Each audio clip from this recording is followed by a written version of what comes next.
கொஞ்சம் தேங்காயும் போட்டு வதக்கிக்கணும். கொட்டி ஆற வச்சுக்க வேண்டியதாங்க. இதில் நல்லெண்ணெய் ஊற்றிக்கணுங்க. மேக்ஸிமம் இதில் எண்ணெயில் தாளிக்கிறதுக்கு வடகம் போட்டுருணுங்க. அப்படியே 2 காஞ்ச மிளகாய்,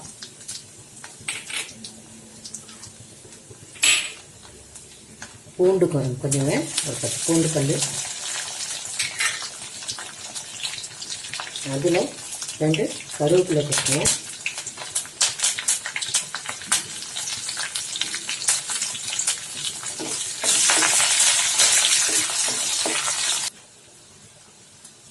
இதில் இந்த புளி ஊற வச்சுருக்கோங்க. இது நல்லா